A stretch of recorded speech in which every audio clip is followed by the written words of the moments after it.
told that there was a creek lined with gold, solid gold.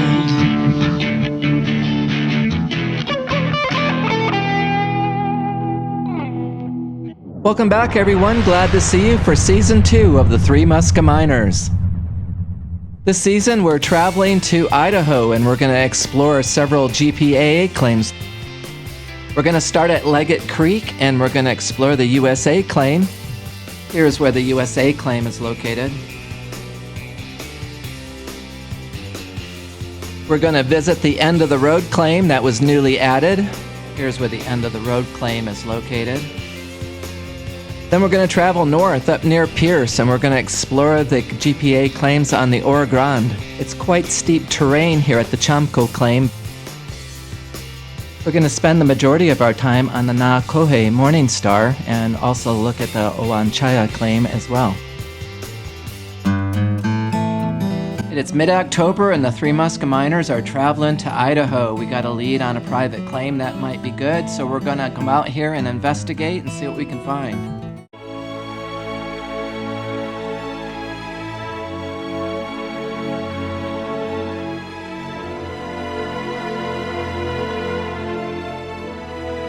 This part of Idaho is quite beautiful. It is the home to the Nez Perce Indian tribe. The Nez Perce Nation has a really good radio station, 88.7 or 105.5 on the FM dial. In the mornings, they play great classic rock and roll that's very uplifting and positive. Throughout the day, they will teach you the Nez Perce language. Itap po, I spearfish at night.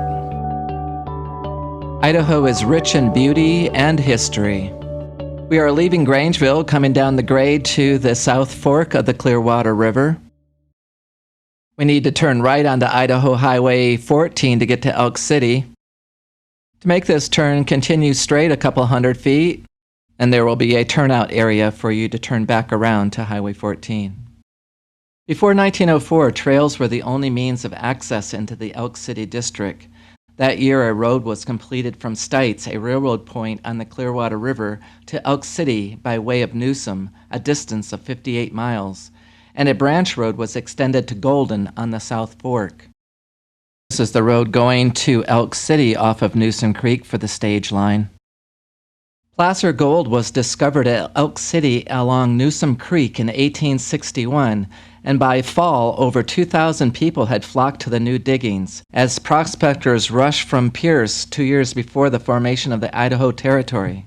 By 1872, the richer and more accessible ground was largely worked out, and most of the white miners had left the field to the Chinese, who had come in great numbers. Here's an early picture of a bucket line dredge on Crooked River, southwest of Elk City. You have to ask yourself, is this where you want to spend the summer? Versus, I really don't like driving to Alaska. Idaho Highway 14 follows the South Fork of the Clearwater River. The gold's the irrelevant part of this. Gold is the bonus. That question.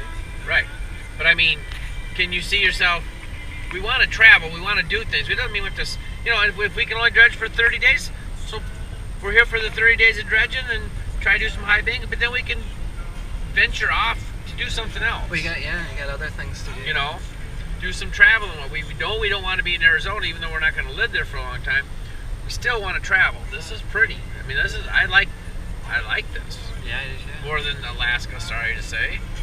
I think it's prettier down here. Well, you're close to Washington and Oregon. You can go over there and explore, do whatever you want. Well, the other way. You know that gold's the bonus part of whatever you're doing. I'm just looking at recovering our costs. I'm not worried about honey, one trip to Alaska back is more than what we spend buying this. If we did a gram, like we're doing up there a yard, we're happy. Because we know that moving a yard of dirt is a lot of work. You can't keep digging down is what I'm thinking, because bedrock is what, 8 to 12 or whatever? Sometimes 18 inches, sometimes 4 or 5 feet. Well, we can. You're going to be bent over all the time. You're not going to be standing up. No. That's dredging. High banking is going to be something different. It's 36 miles down Highway 14 to Leggett Creek from the turnoff on Highway 13. The canyon walls are very steep and come right down to the road. Many parts of the road there are no shoulders. Idaho is a very big logging area, so you have logging trucks coming through.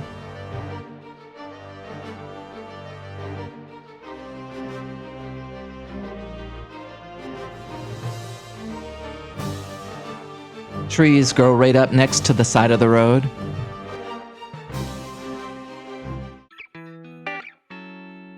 Beautiful area of the canyon opening into this ranch.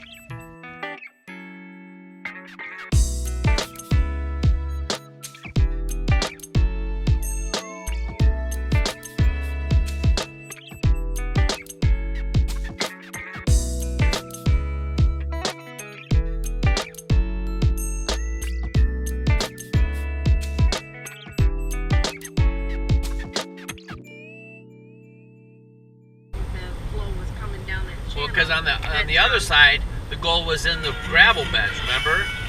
In the gravel area where Billy and Dewey were, and where we were at, where Paul was at, that was in the cracks of bedrock. So you say about mile 20.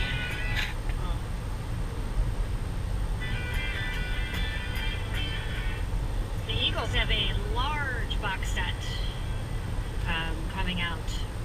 12 CDs. So this thing will cover our entire catalog. And then they're throwing in a couple of movies. Hell Freezes Over. The last time I saw the Eagles was on the Hell Freezes Over Look at tour. that big boulder. Many yeah, but many there's years gold ago. under that.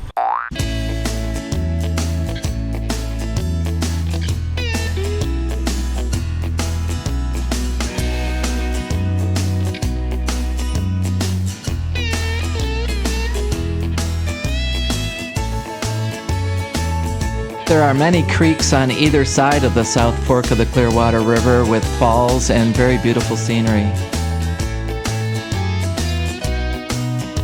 The South Fork of the Clearwater River is a popular area for fishermen and tubers and people just wanting to take a dip in the summer.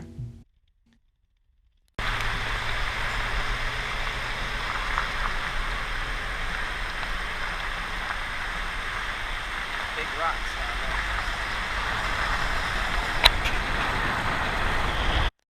Log trucks and fifth wheels go under this overhang no problem. Leggett Creek is in the Golden Quadrangle section of the 10-mile mining district. Doing research for the gold production of this golden area, I found that the placer mines did over 280,000 ounces of gold and 13,000 ounces of silver. Gold in both lode and placer sources is abundant in Idaho. Numerous gemstones such as sapphire, topaz, garnet, zircon, opal, jasper, aquamarine, and many others have been found in both lode and placer deposits.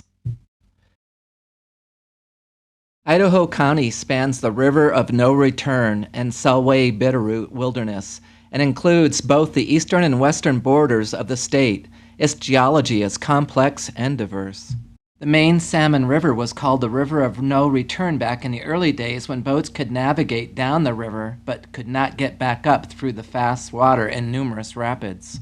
On the west side of the county are the Seven Devils Mountains and Hell's Canyon of the Snake River.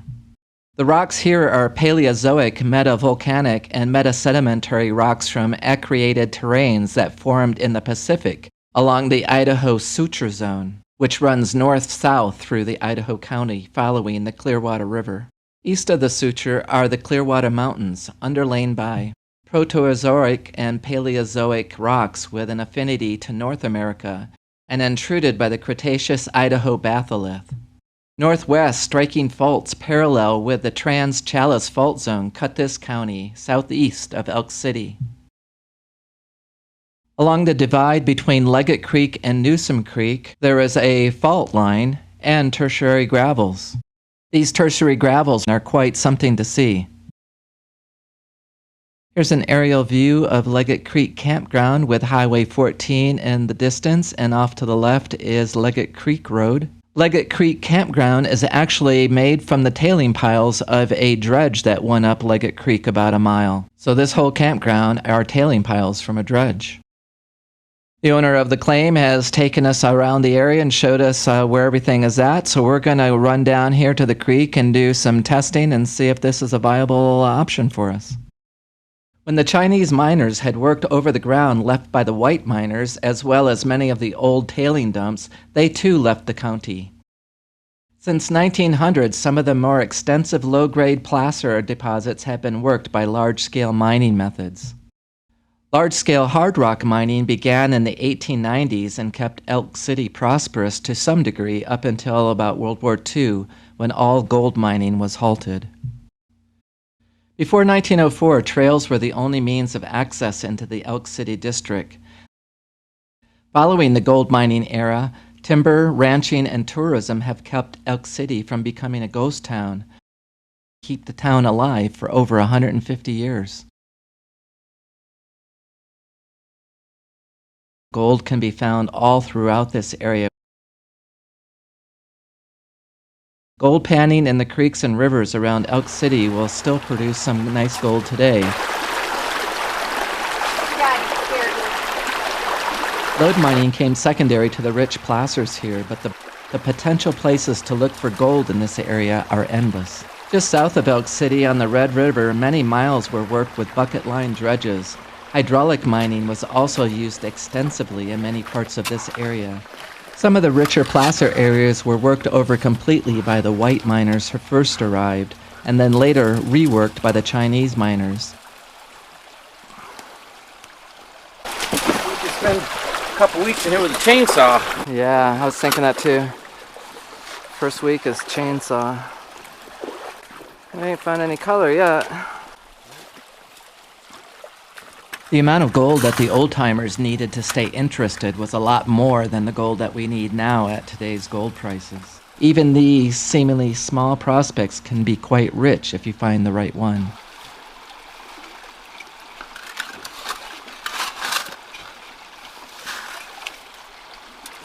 Even though we only had a couple of hours to do some testing in the area, we did find a little bit of gold, so it looks promising. So we decided we're going to come back here next summer. We're going to work this creek and see what we can find. Thank you everyone for watching. We hope to see you in episode 2 where we're going to start exploring Leggett Creek. Original artwork is by Marietta and is available for sale by request. Hit that subscribe button. Give us a thumbs up.